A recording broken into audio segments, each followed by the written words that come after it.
Hi everybody, I'm Sally Cox. I'd like to show you how I use layered PSD files in Adobe Captivate 5.5.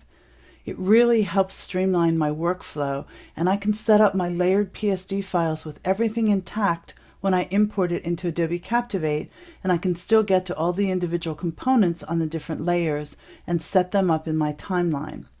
So first, let me start off by showing you my layered PSD file. I created this from some images I took recently on a business trip in San Diego. So I've got my main background image, and then I have all of my different images here, and then each one has a corresponding line of text. I also have a rounded rectangle with text in it. Everything is on a separate layer, and if you know me, you know that everything I do, all my layers get named. It makes it so much easier. It's the only way to go. So everything is named. My PSD file is called San Diego, and now let's go back to Captivate and I'll show you how I actually use it.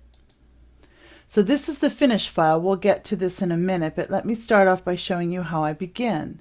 I'm just going to go to File, New Project, and slide over to Blank Project.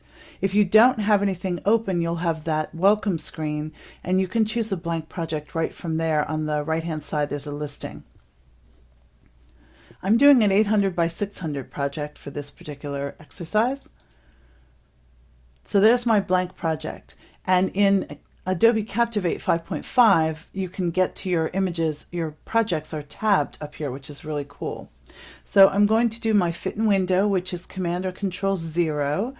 And I'm going to go under File, Import, and choose Photoshop File. Now when you're bringing regular images in, you go under Insert to Image, but when you're bringing in layered PSD files, you go under File, Import, Photoshop File.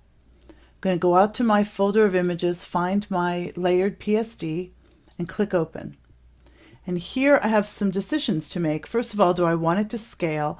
I actually set mine up so it would be the right size, so I don't need to do that. How about layer comps? If you use layer comps in Photoshop, how do you want those brought in? Do you want everything brought in as layers or as a flattened image? I absolutely want my layers. And then I could uncheck any boxes here. If there were any layers that I didn't want to include, I can uncheck them here. I'm going to click OK. Just like that, Captivate brought in my layered PSD file. Every single one of these is on a separate line in my layers. It's actually in my timeline. They're individual pieces. They're not so much layers anymore, but they perform like layers in here. And I can set them up individually to have them start whenever I want. So I started by making my slide last about 15 seconds is what I set it to. So I can drag this here, or I could have set it up right up here in my properties.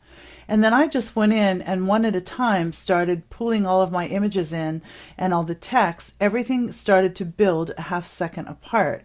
So I started with this image first coming in at half a second, then the text for it coming in at 1 second, and then a half second later the next image coming in, and so forth.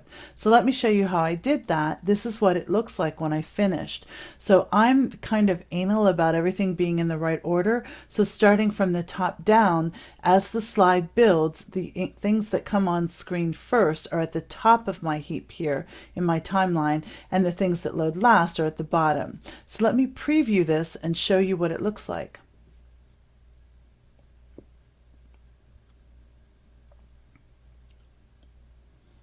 So Captivate is generating the preview, and now you can see everything is building, and there it is. It turned out really nice. I'm really happy with it. So that's how you can go in and create layered PSD files and pull them into Adobe Captivate and work with the individual layers within Captivate.